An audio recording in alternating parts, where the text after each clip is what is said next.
नमस्कार, सत श्री अकाल, राम राम सा, खम्बागणी वणक्कम, प्रणाम। आप सभी को ऑल्टरनेट मीडिया में फिर से स्वागत है। मैं आपकी होस्ट गायत्री देवी। हमारे साथ जुड़े हुए हैं Avneesh P N Sharma sir, founder and editor of Prarabdh. बहुत डेवलपमेंट्स आई हुई हैं when it comes to not only just CJP, वो तो हम डिस्कस कर ही रहे हैं। पंजाब में केजरीवाल पैंट्स डाउन पकड़े गए हैं।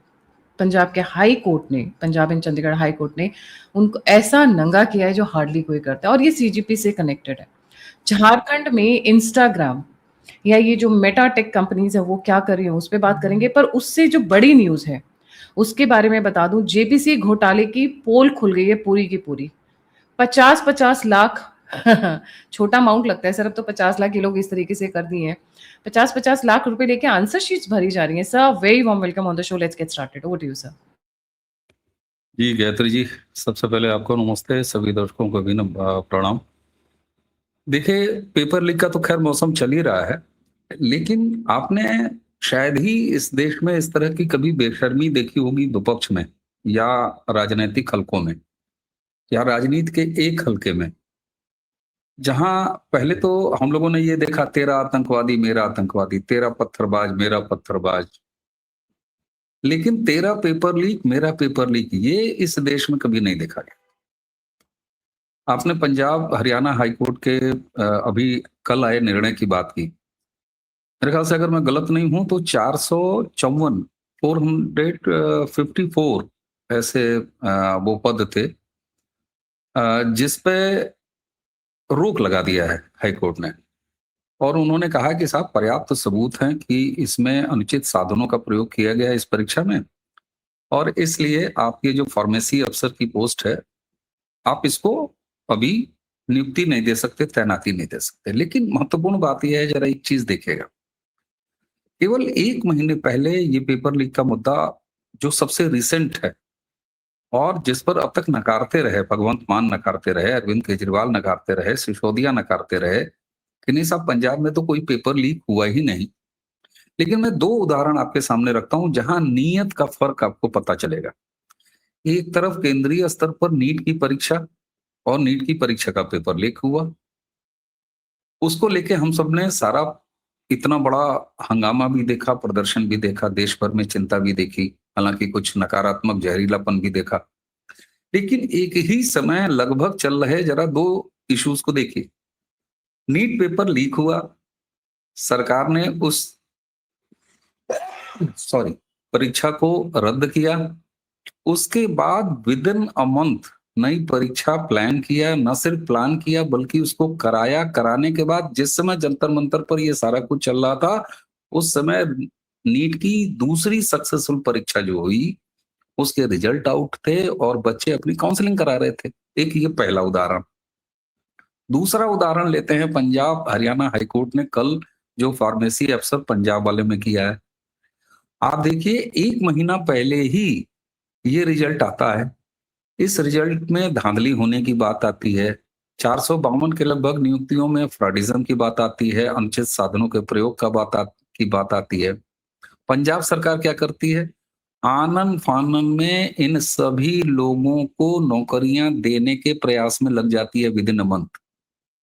वो इस पर विचार नहीं करती कि क्या वाकई पेपर लीक हुआ है, क्या वाकई इसमें जांच की जरूरत है। नहीं, यहाँ नीट का पेपर निरस्त करने के बाद तुरंत वो एजेंसी दूसरी परीक्षा कराने पर लग जाती है, और यहाँ जल्दी जल्दी नियुक्ति। कारण क्या कि पैसे लिए जा चुके थे, सारी जो सेटिंग गेटिंग थी वो किया जा चुका था, इसलिए जल्दी से जल्दी ये प्रयास किया गया। और तब हाईकोर्ट ने इस पर कल रोक लगाई है कि ना ना ना, साफ सबूत मिले हैं, इसमें पेपर लीक हुआ है, इसमें तमाम तरह की अनियमितता हुई है, इसमें ब्लूटूथ डिवाइसेस इस्तेमाल किए गए हैं जहां जहां से अभ्यर्थियों को सही आंसर्स बताए जा रहे थे, और ये पूरे सबूत हैं, इसलिए आप अभी नियुक्ति नहीं करिए और अगले आदेश तक अब मामला नियुक्त नहीं होने जा रहा है। ये एक ही समय के 2 कृत्य।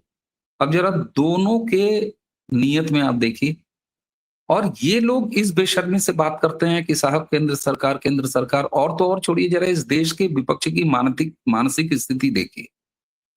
झारखंड पेपर लीक पर अखिलेश यादव का एक बयान आया। उस बयान में अखिलेश यादव क्या कहते हैं, नहीं नहीं ये गलत है, पेपर लीक नहीं होनी चाहिए, लेकिन इसके लिए जिम्मेदार केंद्र सरकार है। मतलब मैं उत्तर प्रदेश से आता हूँ, मुझे शर्म आती है कि ये आदमी 5 साल एक फुल टेन्योर उत्तर प्रदेश का मुख्यमंत्री रहा है। ये इसको राज्य का विषय नहीं पता, इसको ये नहीं पता कि झारखंड में जो पब्लिक सर्विसेज की परीक्षा कराती है वो एजेंसी कौन है, उसके चीफ को कौन नियुक्त करता है, इसमें सेंट्रल गवर्नमेंट का कहाँ से रोल आ गया। लेकिन नहीं, केजरीवाल गैंग ये कहता रहा कि पेपर लीक नहीं है। अब क्या कहेंगे केजरीवाल? अब क्या कहने वाला है? क्या वो वहां के शिक्षा मंत्री का इस्तीफा नहीं दे? अच्छा, एक चीज आप देखिए, झारखंड के पूरे मामले में शिक्षा मंत्री का इस्तीफा या किसी का इस्तीफा, वो तो झारखंड के जो जेन्युइन छात्र हैं, जो कि जेन्युइन आंदोलन है, वो तो मांग भी नहीं रहे। वो तो कह रहे हैं हमें किसी का इस्तीफा वगैरह नहीं चाहिए भाई। हमें सिर्फ क्या चाहिए?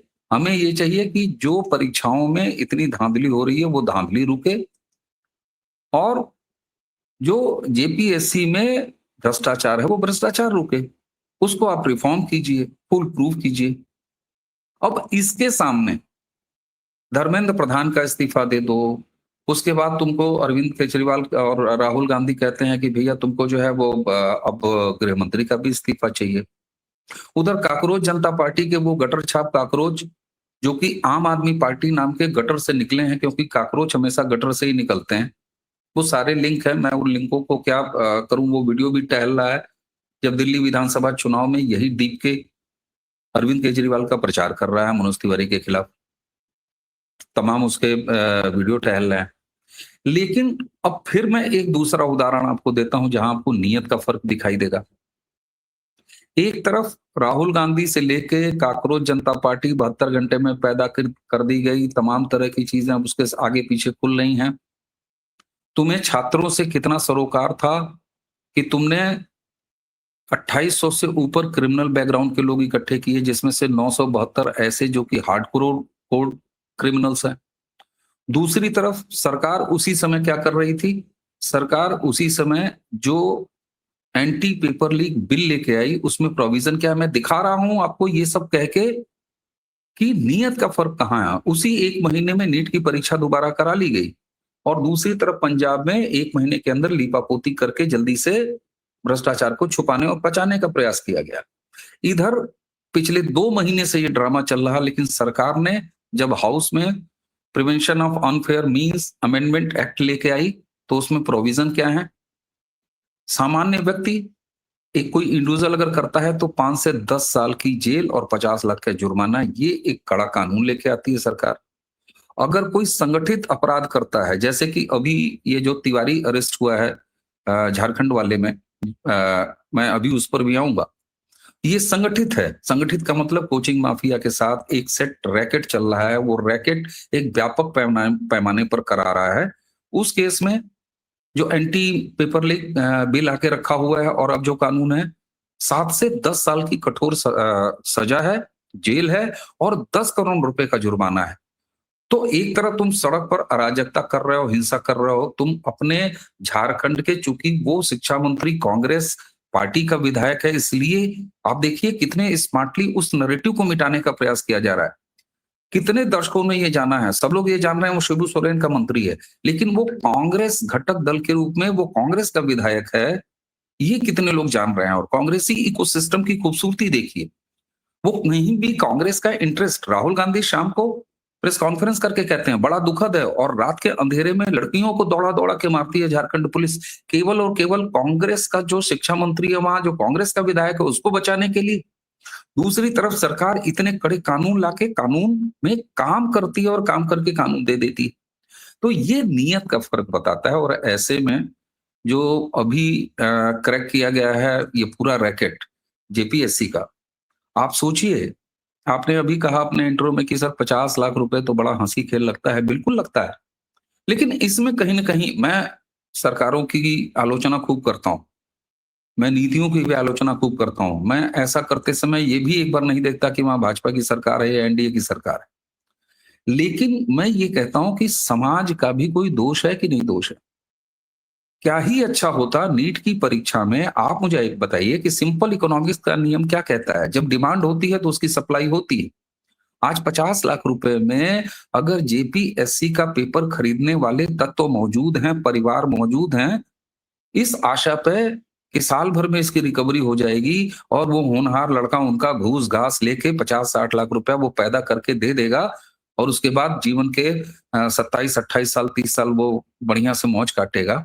तो ये तो एक समाज का भी क्रूर पक्ष है ना, जो ये दिखाता है कि इस समाज में 50 लाख 1 करोड़ रुपए में सेटिंग करने और उसका पेमेंट उसका भुगतान करने वाले लोग हैं।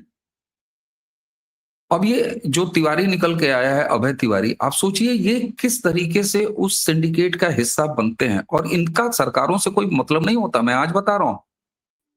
और अगर इनका सरकारों से मतलब होता तो उत्तर प्रदेश में पेपर लीक और इस तरह के अनुचित लाभ से नौकरियां पाने वाले अटेम्प्ट नहीं दिखाई देते आपको।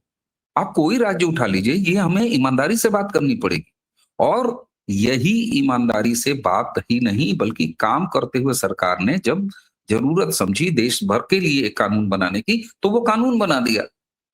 अब राज्यों को अपने अपने लेवल पर ये काम करने की आवश्यकता है। तो आप इसे पार्टी के रूप में देख रहे हैं, आप इसे जंतर मंतर का प्रोटेस्ट वर्सेस आप झारखंड का प्रोटेस्ट आप देख रहे हैं, क्यों नहीं देखा जाएगा? आप बार बार ये बिलबिला के कह रहे हैं, लेकिन सवाल नीयत का होता है। सवाल नीयत की होती है, उसके पाक साफ होने की होती है। एक इतना बड़ा फ्रॉड आप खेलते हैं पंजाब में कि नहीं साहब कोई पेपर लीक नहीं हुआ। अब तो शर्म, किस बेशर्मी से ये कहेंगे? क्या पंजाब और हरियाणा हाईकोर्ट ने ये गलत कहा है कि उसके पास पर्याप्त सबूत है, बिना सबूत के आधार पर उसने रोक लगाई है? तो मुझे लगता है कि यहाँ पर समाज को ये देखना चाहिए कि किसकी नीयत क्या है। मैं ये नहीं कहता पेपर लीक नहीं हुआ, नीट का पेपर लीक नहीं हुआ। मैं ये भी नहीं कहता कि उत्तर प्रदेश में कोई पेपर लीक नहीं हुआ।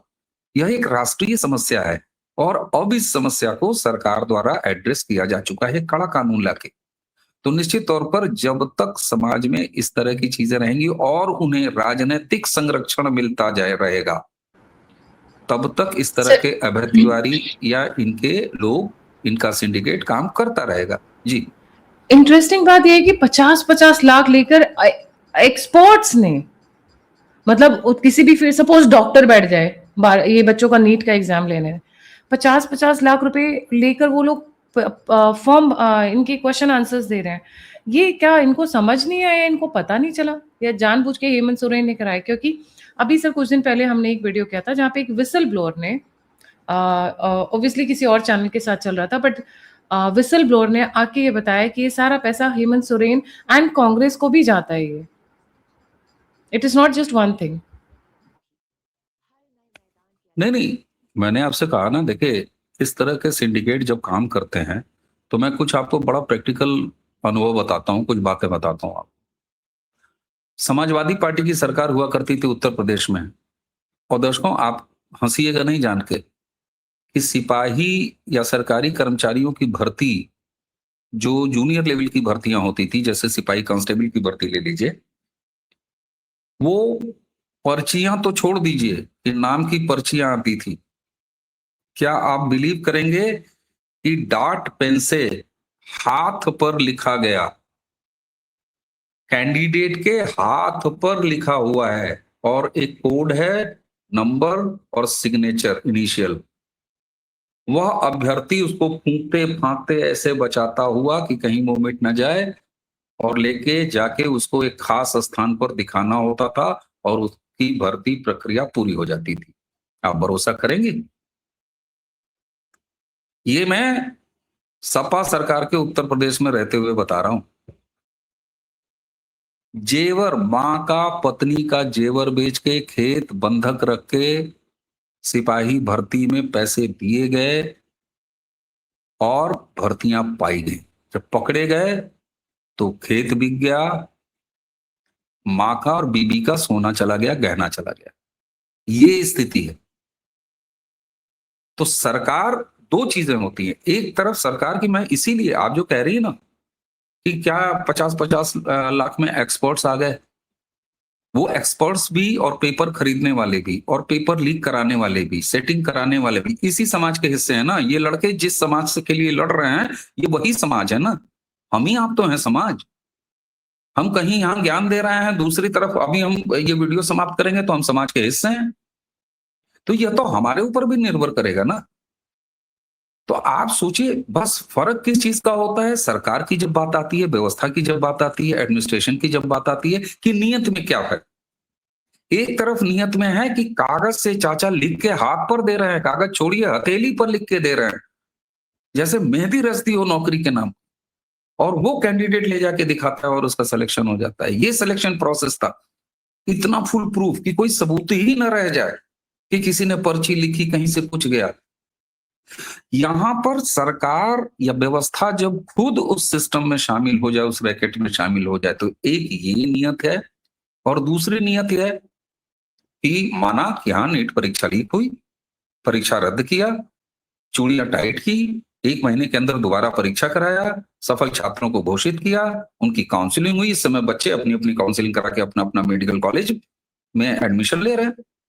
तो यही फर्क है। इसलिए मैं कहता हूं बार बार, सरकार ने केंद्रीय स्तर पर जो ये कानून लाया, इसके इम्प्लीमेंटेशन की अभी तो मुझे लगता है कि मैं इस पर थोड़ा सा डिटेल में खोज रहा था, आपका जब ये टॉपिक आया तो मुझे अभी ये देखना है कि ये जो लॉ जो पास सरकार ने किया हुआ है, ये जो एंटी पेपर लीक वाला, उसमें ये जो prevention of public examination, prevention of unfair means amendment act, ये क्या केंद्र सरकार का ही है या ये समान रूप से पैन इंडिया लागू है, या इसे स्टेट गवर्नमेंट्स को अभी एडॉप्ट करना है, ये बड़ा आवश्यक है। अगर गायत्री जी यह कानून, क्योंकि बहुत से ऐसे लेजिस्लेशन होते हैं जो गवर्नमेंट ऑफ इंडिया के होते हैं, कुछ उसमें क्या है कॉन्क्रीट लिस्ट में होते हैं, वो ऑटोमेटिकली स्टेट गवर्नमेंट्स पर भी अप्लाई हो जाते हैं। लेकिन बहुत से ऐसे अमेंडमेंट्स हैं, ऐसे कानून हैं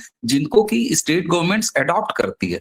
जैसे पे कमीशन है, आप देखिए बंगाल में हम लोग लगातार आवाज उठाते रहे जब बंगाल का चुनाव हो रहा था कि साहब वहां आज भी फिफ्थ पे कमीशन चल रहा है। और अब बताऊं, 3-4 महीने सरकार को बने हुए हुआ, आज 1 महीने के लगभग हो गया, वहां पर नए पे कमीशन का डीए वो बंगाल के स्टेट गवर्नमेंट एम्प्लॉइज को मिल चुका है और मिलना शुरू हो चुका है। तो यहाँ अभी ये भी एक बड़ा इंपॉर्टेंट है, मैं तो खोजूंगा अभी कि ये किस लिस्ट का अमेंडमेंट है, कि क्या ये सभी स्टेट गवर्नमेंट्स पर लागू हो चुका है। अगर नहीं लागू हुआ है और अडॉप्ट करना है स्टेट गवर्नमेंट को, तब फिर देखना होगा कि वो कौन कौन सी सरकारें हैं जो इसको अडॉप्ट करने की तैयारी में हैं या अडॉप्ट कर चुकी हैं, कौन सी ऐसी सरकारें हैं जो अभी भी चुप जमा के बैठी। और मेरा दावा है कि झारखंड जैसी सरकारों ने अभी कुछ भी इनिशिएट नहीं किया होगा, कर्नाटक जैसी सरकार ने अभी कुछ भी इनिशिएट नहीं किया होगा, पंजाब जैसी सरकार ने कुछ भी इनिशिएट नहीं किया होगा, अगर यह एक्ट अडॉप्ट करना है तो मैं बार बार जिस नियत पर सवाल उठा रहा हूं, सवाल नियत का। और एक चीज ध्यान दीजिए, ये जो राष्ट्र विरोधी तत्व हैं जो कि एक रिजीम चेंज की एक श्रृंखला पूरी बना के चल रहे हैं, ये बार बार भारतीय इमोशंस को टच करने वाले विषय, शब्द और टारगेट इसको चुन रहे हैं। आप किसान आंदोलन देख लीजिए, इससे पहले चूंकि मुसलमान इनके लिए सबसे प्रोडक्टिव भीड़ है जो तुरंत सड़क पर आ जाती है, तो आप सीए के दौरान का प्रोटेस्ट देख लीजिए, सबसे पहले शाहीन बाग और ये तो पूरा तमाचा, ताकि सड़क पर भीड़ आ जाए। इस इमोशन को एम्पलीफाई भी तो करते हैं ना एक तरीके से सोशल मीडिया के जितनी भी टीम्स हैं, जो जायंट्स हैं, चाहे वो इंस्टाग्राम हो, स्पेशली इंस्टाग्राम हो, शॉर्ट्स हो, फेसबुक हो, ये आज की डेट में क्या कर रहे हैं, ये इसी इमोशंस को तो एक्सप्लॉइट करने की कोशिश कर रहे हैं। और इसी पे आज रात शिव अरूर कह रहे हैं कि आज वो बड़ा खुलासा करेंगे कि किस तरीके से झारखंड प्रोटेस्ट को टाइमलाइन से ही उड़ा दिया है। किसने? इंस्टाग्राम ने। जी बिल्कुल। और देखिए, ये तो जंतर मंतर वाले कॉकरोच कांड पर भी ऑलरेडी हो चुका है। मेटा के ऑफिशियल्स क्यों आए, आप मुझे ये बताइए। और एक चीज और नोटिस कीजिए, मेटा के ऑफिसर्स को जब तलब किया गया और कायदे से उनको सुना के उनकी बिसात दिखा के उन्हें वापस भेजा गया, तब से उनको डिफेंड करते हुए इकोसिस्टम के आप बम्बार्डिंग नहीं देख रहे होंगे। सन्नाटे में है कि चुप रहो, अवॉइड कर जाओ किसी तरह, ये नरेटिव बिल्ड ना हो कि भाई साहब इस तरीके से एल्गोरिदम को डिस्टर्ब किया गया और तमाम चीजें की गई। हर जगह वो कील कांटे बंद किया जा रहा है। अमृतसर के उस पुलिस अधिकारी सरदार जी का क्या दोष भाई, वो तो कोई भाजपा की सरकार नहीं थी ना, लेकिन तुरंत उनके खिलाफ कार्रवाई।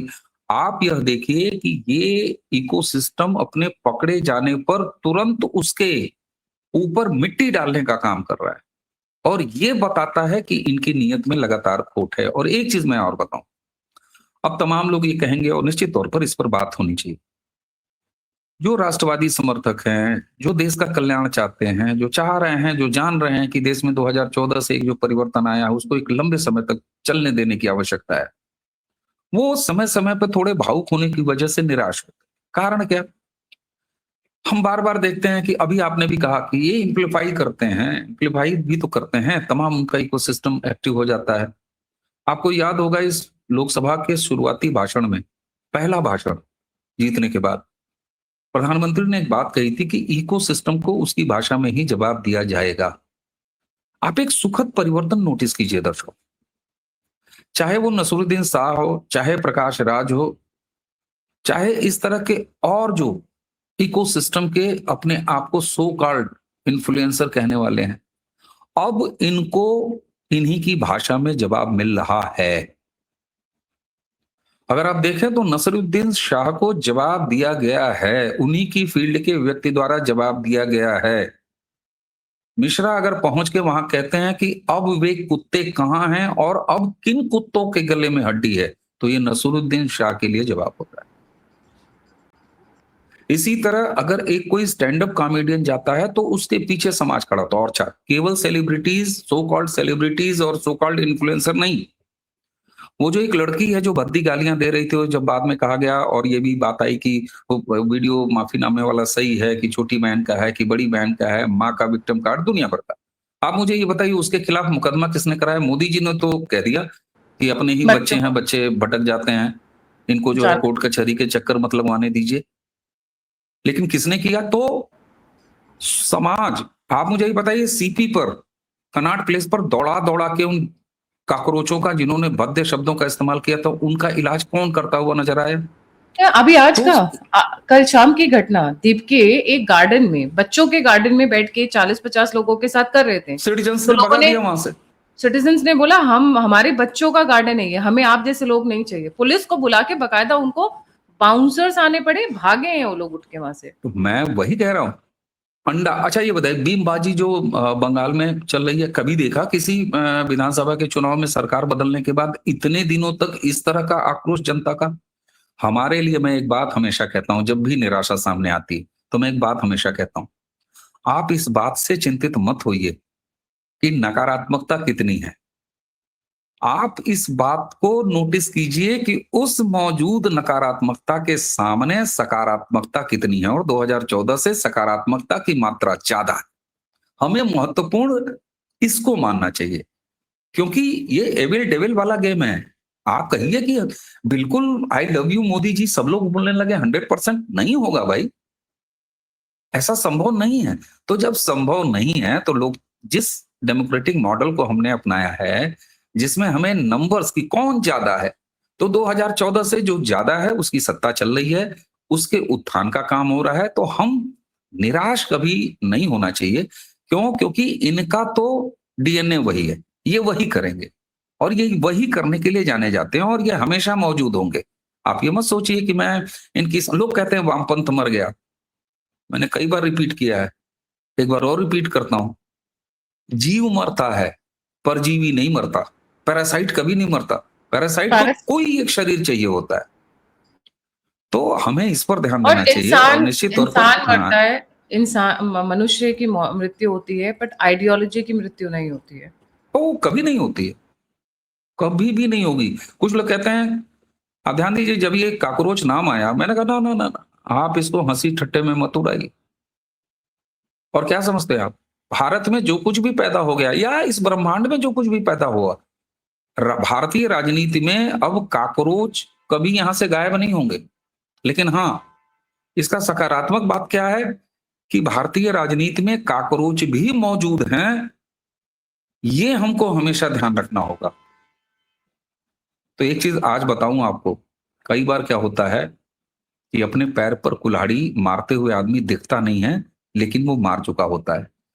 इस समय भारत की राजनीति जो कि सकारात्मक और राष्ट्र प्रथम को सत्ता दे रही है, यानी उस मोड में है, उसके सामने जब जब सड़ी गली नकारात्मक विषैली नेगेटिव इस तरह का आप ऑप्शन या एक्टिविटी करेंगे, तब तब वह राष्ट्र प्रथम वाली जो सोच है वो और मजबूत होती चलेगी और ज्यादा उसको विस्तार मिलेगा। ये मैं कह रहा हूं, आज आपने काकरोच पैदा करके जनता को सतर्क कर दिया कि अरे रे रे रे रे रे रे, भारत की राजनीति में काकरोच भी मौजूद।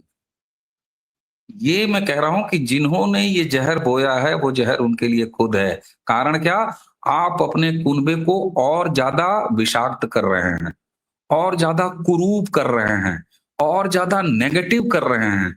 तो भैया, एक तरफ तो 2014 से तुम्हारे दुकान का आइटम बिक नहीं रहा, दूसरी तरफ तो उसमें अब काकरोच भी बेचने लगे कि अंडे के साथ ब्रेड के साथ काकरोच भी बिकेगा। तो करो ना, ये तो तुम्हारे भले के लिए है कि किस ऑप्शन को देश को दिखा रहे हो तुम, देश की जनता को। एक तरफ पूरा वंदे मातरम गाने के मूड में है देश, एक तरफ एसआईआर करके शुद्धिकरण के मूड में है देश, एक तरफ 370 हटने का एंजॉय कर रहा, राम मंदिर बनते हुए देख रहा, ये कॉरिडोर वो कॉरिडोर, इतने सारे ट्रक एक्सप्रेसवेज, इतने सारे एयरपोर्ट, हर घर जल, हर घर आयुष्मान की योजना, बंगाल में भी सरकार, फलाने जगह भी राष्ट्रवाद, और दूसरी तरफ तुम क्या, हमारे गटर में एक और काकरोच, हमारे गटर में एक और कीड़ा। तो करो, ये क्या कर रहे हो तुम? तो मुझे तो लगता है कि भारतीय राजनीति को सतर्क करने के लिए काकरोचों का भी और इस मानसिकता का भी हमें धन्यवाद देना चाहिए। हमें पता तो चला कि हमारे यहाँ होनहारों के जबान पर कितनी अच्छी गालियां हैं, ये भी तो पता चला, वरना कैसे पता चलता? और इस जरिए समाज के शुद्धिकरण पर भी बात हो रही है। जी।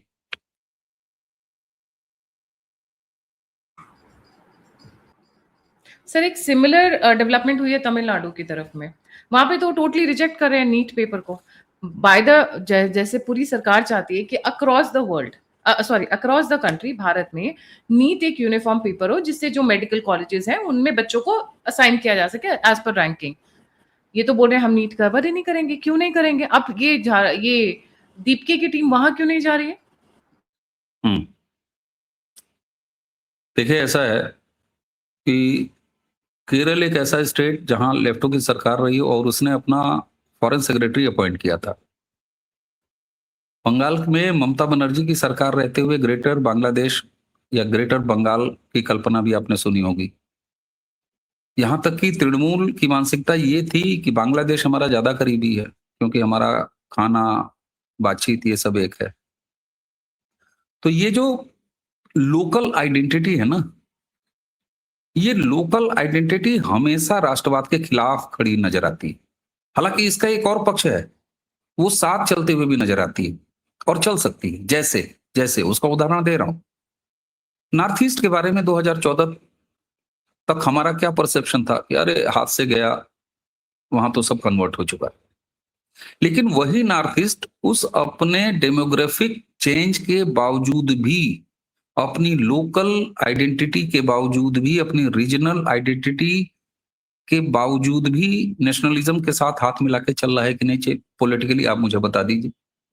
अगर नहीं चल रहा होता तो जो the gateway of north east Assam से लेके जहां तीसरी बार राष्ट्रवाद की सरकार है, और पूरा आप नॉर्थ ईस्ट देख लीजिए, भगवा में कैसे है भाई, भाजपा में कैसे है।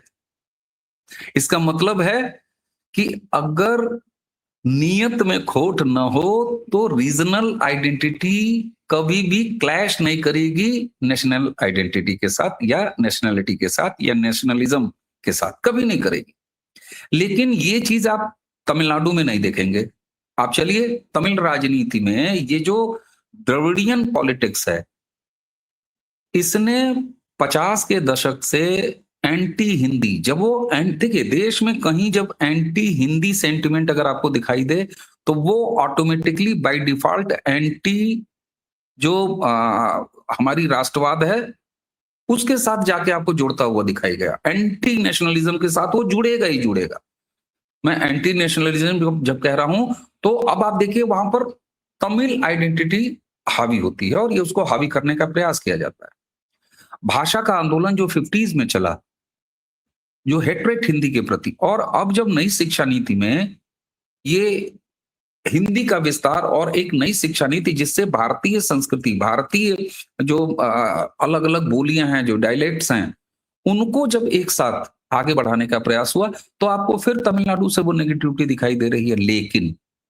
लेकिन ये चिंता राष्ट्रवादियों को कम होनी चाहिए, और जो सो कॉल्ड तमिलियन प्राइड और तमिलियन आइडेंटिटी से जुड़े लोग हैं, जरा मैं उनको याद दिलाता हूं। और दर्शकों, जरा सोचिए इस एंगल पर, इस चुनाव में क्या हुआ। तमिलनाडु ने इस चुनाव में द्रविडियन पॉलिटिक्स की ऐसी तैसी कर दी, समाप्त कर दिया।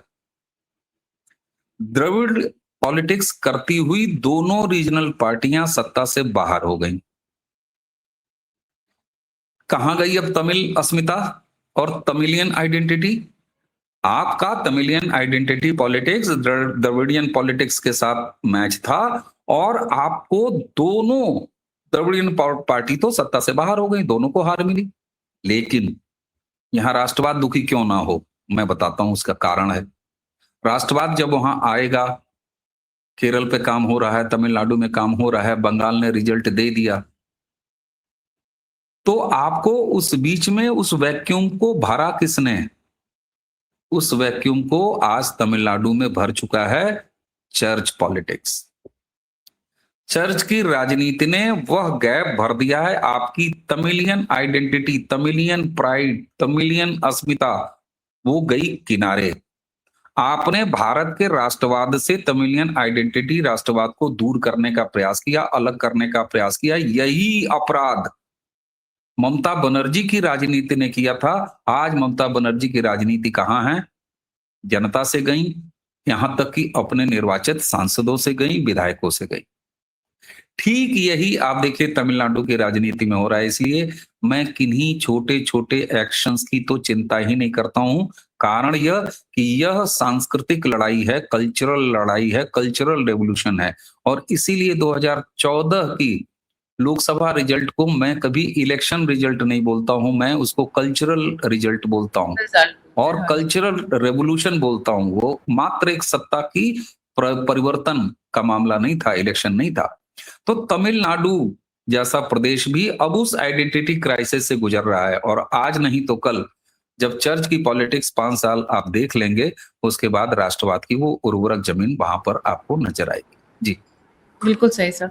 हाँ, मैं इसको इसी नोट के साथ वाइंड अप करना चाहूंगी। 2 दिन पहले स्टेट असेंबली में तमिलनाडु की एक वहां के नेता आए, क्यों उनसे पॉपुलर करूं बोल के, वो नेता आके कहते हैं कि मैंने पूरा प्यार सिर्फ बाइबल से सीखा है, तमिल तो कुछ नहीं सिखाती है। तो तमिल गया तेल लेने, तमिल कल्चर गया तेल लेने, तमिल लैंग्वेज गई तेल लेने, सब कुछ गया बाढ़ में। अब तो हमें चर्च ही सब कुछ सिखा रहा है, अब हमें बाइबल ही सब कुछ सिखा रहा है। मैं यही कहना चाहूंगी, जिसको सीखना होता है वो हर जगह से कुछ सीख लेता है, अपने दुश्मनों से भी लोग सीख लेते हैं। पर जिस तमिल एलम और जिस तमिल कंट्री को लेकर आपने 20 साल तहलका मचा के रखा, 20 साल क्या ज्यादा ही, लिबरेशन ऑफ तमिल टाइगर्स के टाइम से, आज वो गया तेल लेने। अब आपको क्या पसंद आ रहा है? बाइबल। ऐसे अपॉर्चुनिस्ट नपुंसक नेता काबिल नहीं है आप लोगों को लीड करने के। And why I am using this words, I am very capable. जो अपना भगवान बदल ले जब अपॉर्चुनिटी मिलती है, जो अपना संस्कृति बदल ले जब अपॉर्चुनिटी ज्यादा ब्राइट मिलती है, जो अपना लैंग्वेज बदल ले just because they want to gain weights, ऐसे लोगों को आप लीडर बनाना चाहेंगे, ये मैं आपके ऊपर छोड़ती हूँ। चूज वाइजली, क्योंकि डिग्निटी, इंटीग्रिटी, एथिक्स सुनने में भारी भरकम वर्ड जरूर लगते हैं, कई लोगों को बहुत हल्के लगते होंगे, बट इनकी वैल्यू बहुत है सिविलाइजेशन में, सोसाइटी में और फैमिली में। Thank you so much sir for joining. जाने से पहले व्यूअर्स से रिक्वेस्ट है, please don't forget to like, subscribe and share the alternate media. अगर आप मेरी सहायता करना चाहते हैं तो दिए हुए नंबर और यूपीआई पे आप मुझे मदद कर सकते हैं।